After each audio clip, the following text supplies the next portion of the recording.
ভারত সহ বিশ্বের 15টি দেশে মুক্তি পেয়েছে শাকিব মিমি অভিনীত সিনেমা তুফান। আর সিনেমাটি দেখে প্রশংসায় ভাসালেন টলিউডের নামি দামি তারকাগণ। এক কথায় সারা কলকাতায় তুফান ছবি ঘিরে অভূতপূর্ব সাড়া।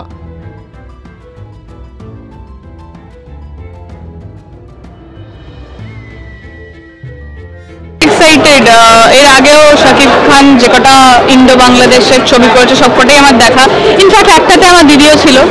হ্যাঁ, খানের সাথে আমার দিদি আগেও কাজ করেছে, তো ভেরি এক্সাইটেড আর কি। আমি শাকিব খানের বোনের ভূমিকায় অভিনয় করেছিলাম।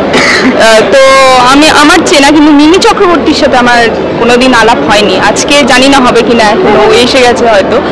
তো কিছু বল। হ্যাঁ, আমার তো ফেভারিট মিমি, আমার খুব খুব ভালো লাগে। তো ওয়েট করছি যদি এরা ফটো তোলা যায়। উড়াধুরা, একদম একদম। ভারতবর্ষের দর্শকেরা অপরিসীম ভালোবাসা জানালো শাকিব খান এবং তার ছবির সকল সদস্যদের। বিশেষভাবে শুভেচ্ছা জানিয়েছেন টালি তারকারা।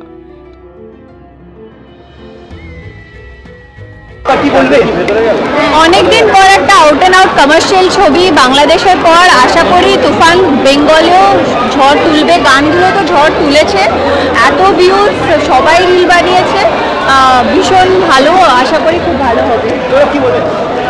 একই জিনিস বলবো যে প্রচণ্ড হিট করেছে, যেটা আমরা জানতে পাচ্ছি, দেখতে পাচ্ছি। তো সেক্ষেত্রে এইবার এইখানেও সেই তুফানটা ছড়িয়ে যাবে আমার বিশ্বাস। আজকে সূর্য ট্রেলার লঞ্চ হয়েছে। For all the best. Toofan বাংলাদেশে খুব ভালো ফলাফল করছে, অনেক মানুষ দেখছে, তাদের খুব পছন্দ হয়েছে। মিমি আমার খুব পছন্দের একজন অভিনেত্রী, খুব পছন্দের বন্ধু।